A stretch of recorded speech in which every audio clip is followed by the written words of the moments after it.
Hey everyone, so I'm Grove and I'm here to talk to you about how we can take the good intentions that we all have around accessibility and push them forward into making some real, tangible steps towards equity in our orgs. The general gist of my talk is three concepts. One, we have a long way to go with accessibility, and it's not just the community who's harmed by that, it's our orgs and our goals. Two, the only way to do a decent job at achieving accessibility is by working with disabled people. And three, getting us all really comfortable talking about and being around disability so that we can just go and tackle accessibility respectfully and effectively. I'm here as a founder and president of Rachel's. We're a rescue for domestic rats. We do a lot of community support programs and education. I'm also a disabled member of the rescue community. And a very large portion of our rescue is too. So we were very excited about the theme of equity and access and to have been invited to speak today. I'll be drawing from my experience as a person and from running an accessible animal shelter to take us through some foundational ideas about accessibility and disability. This isn't my usual topic. That's usually rats or animal ethics, but I was asked a couple of weeks ago if I'd like to join the speaker lineup to address one little issue. We have a conference where accessibility is a central theme, but we don't have any content about accessibility and no disabled representation. This wasn't an intentional call by the organizers. It wasn't an oversight. The reason was just, I didn't know how. And if you're not disabled, you don't instinctively know how to talk about or address accessibility. I fully get it. It's also really genuinely scary when we're acting on behalf of large charities and orgs to get so far out of our lane when we know we don't have the knowledge in the space or the experience to speak to it. What if we screw it up and that's worse? And so we often do nothing. Um, but accessibility and by extension, equity and inclusion for our disabled community is a massive problem in our industry, speaking from experience. And I think it's a real testament to G2Z's desire to improve it that they not only invited me to correct disabled folks being left out of the conversation, but gave me their blessing to turn this into a teachable moment. I think that's a super classy and humble move on their part. We have 15 minutes together, so I don't have time to take you through specific recommendations for accessibility for all of the different needs out there. So I thought the best use of our time would be to break down the barriers and misconceptions that have people feeling like they do not know how to approach and talk about disability and accessibility so that we can all just take the ball and run with it. So 1 in 5 Australians have a disability. That's a limitation, restriction, or impairment that restricts everyday activities. That means 20% of your adopters, of people trying to access your services, 20% of donors, of volunteers, of your audience, likely requires accessibility measures to engage safely and fully with your organization. How much are you missing out on?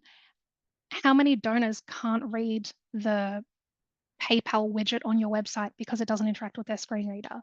How many people tried to email and couldn't figure it out and left? How many people rocked up and didn't know there were stairs and left again?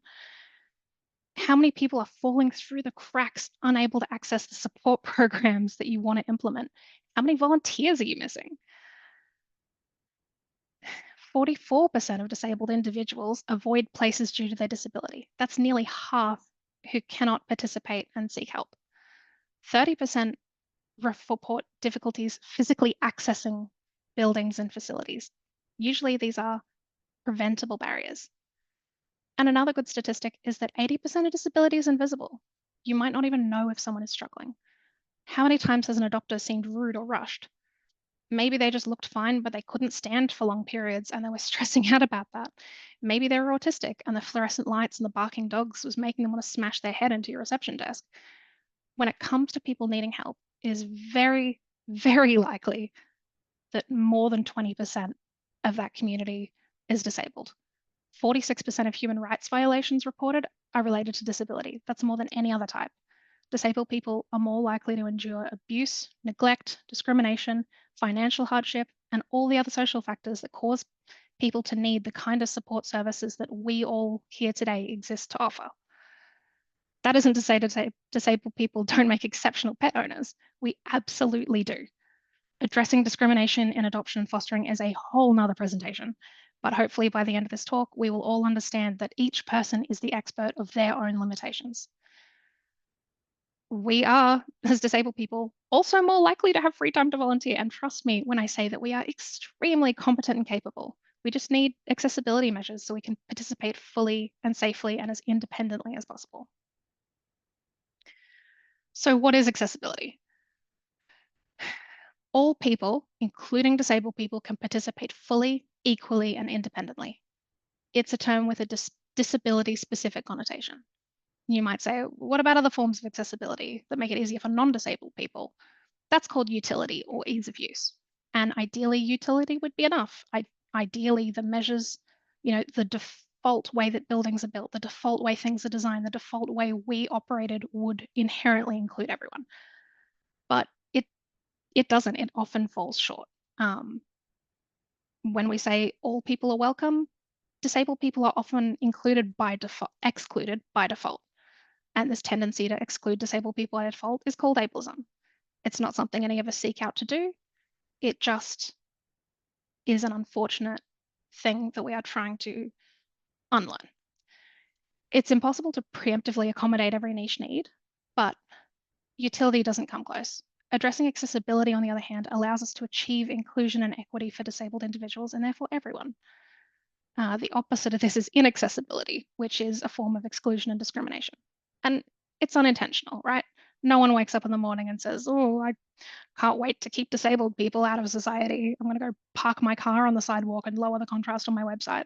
But to a disabled person, that doesn't make any difference. They're excluded either way. Fortunately, many of these barriers aren't a huge deal to remove. It's not risky, it's not expensive, it's a mindset change. We need to just not assume for people. We need to work with them, make sure we're not excluding them. We need to be proactive and not reactive and work on that before the exclusion occurs. That's how we create a culture where people are comfortable speaking up about what their needs are. So here's the basic steps, but how do we do it? If we can't just go with our gut, what do? We listen to disabled people. We work with them. Nothing about us without us is the motto of disability advocacy, because it's the most critical thing that we want you to understand. It is unreasonable and unethical to think that we can speak for or make decisions on behalf of marginalized groups we're not a part of. We're just not equipped to do it.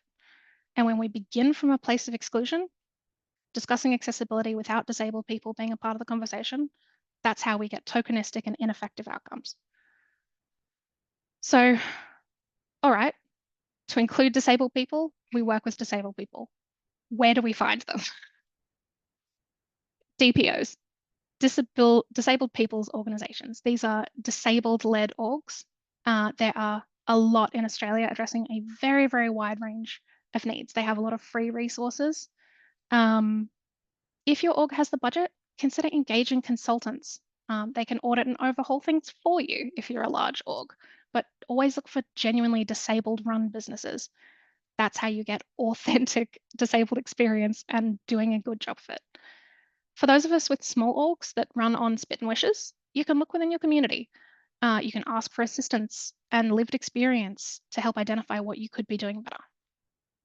If it's possible to do so, consider paying them for their time or doing something to thank them. Create a culture where disabled people's value is recognized and they're treated with respect like any other specialist. So, all right, you're going to reach out to your community. Perfect start. Are you comfortable talking about disability in a respectful way? When referring to disability, the same rules apply. Just follow the lead of disabled people and you will be fine. Many individuals have strong preferences for either person first or identity first language. Some might say, I'm a person with disability, while others might prefer, I'm a disabled person. Neither approach is universally right or wrong. In professional settings, person first language is commonly used, and that's generally considered to be a safe bet. So that's person with disability. Notably, not person suffering from disability. That's one of the few things that you shouldn't do when talking about disability. And as a content warning, there are a few disabled slurs on the next slide. It might seem like we're being sensitive by using terms that skirt around acknowledging disability, like handy capable or differently abled. saying people are sort of suffering from disability, or even downplaying how disabled they are, or telling them they're not disabled. But consider what we're doing. We're treating the lives and the bodies of other humans like it's something terrible, like it's something tragic or uncomfortable to talk about or be around. We're inserting our opinion of how much or how little it should be affecting them and how they should be feeling about it. Remember, how you feel about another person's disability is only an internal reflection of your experiences and values. It's not something to share with others. It's not something to shape your actions. Keep the facts to the facts and respect people's personal preferences. One person might be dog barking. One person may be grieving and hating the changes, struggles, or experiences. That's their grief to process, and they don't need strangers reinforcing their pain or dismissing it. Another person might be born a certain way and quite rightly believe there is nothing wrong with that. They might be absolutely sick of people treating them like a child or using them as inspiration porn. If you're not familiar with the term inspiration porn, that's the toxic use of disabled people as being super inspiring to non-disabled people just for who they are. It's often also used to invalidate other disabled people. For example, you see a video of someone using their toes to hold a makeup brush and apply makeup, and you say, see, look, if she can do it, you can do anything. We actually can't do anything. That's kind of the whole point. If we could, we wouldn't be disabled. You go do your makeup with your own feet, and I'm willing to bet that you might decide that it's just not worth doing makeup, or that you might just need some help with it. And then there's the slurs. It's 2025, and people are still routinely using slurs and pejoratives. Um, some, I've had people learn I was autistic and say, "Well, you don't seem like a window licker or a retard or whatever." People still say, "Oh, you're such a spaz," without realizing that's a slur against people with cerebral palsy. We can't say it. I've been asked how I got crippled by strangers on the street. We got to take these out of our vocab. People with Disabilities Australia, one of those DPOs that I mentioned, has a really fantastic resource on what words have roots as ableist slurs or as outdated clinical terms that have become harmful. And I'm giving you the very sort of general, hey, here's how to get comfortable with this. Here's where to go from here. That's the kind of stuff that you take and run with it. Go to these disabled run orgs, and they have so much great material. Overall, just treat us like anyone else. Don't start off assuming anything. For some final etiquette on how to create a safe, inclusive space so that we can work comfortable alongside disabled people and clients, we know it's rude to stare, for example, but have you ever thought about the impact of people constantly avoiding looking at you? It's a pretty terrible feeling. Just be normal about it. When a disabled person's present with a support worker, remember that the support worker is there to assist.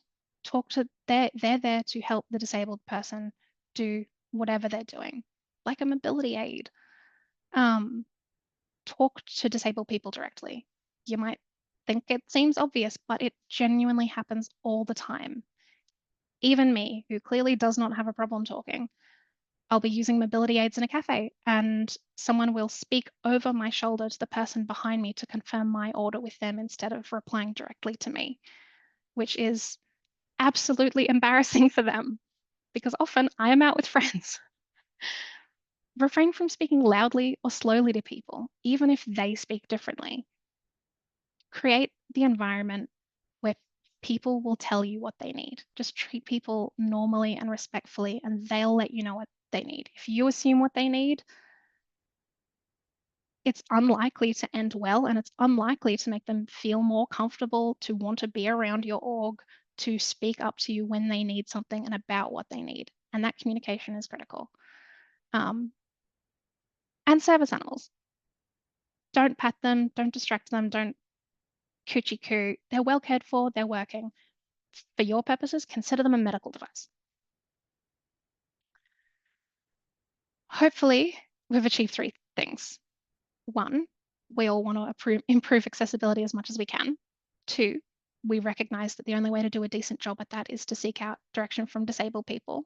And three, we all feel more comfortable talking about disability, being around disability, and having the skills to act respectfully. Thank you so much. I will be around in the panel. Feel free to ask me whatever you like. And thank you so much for having me.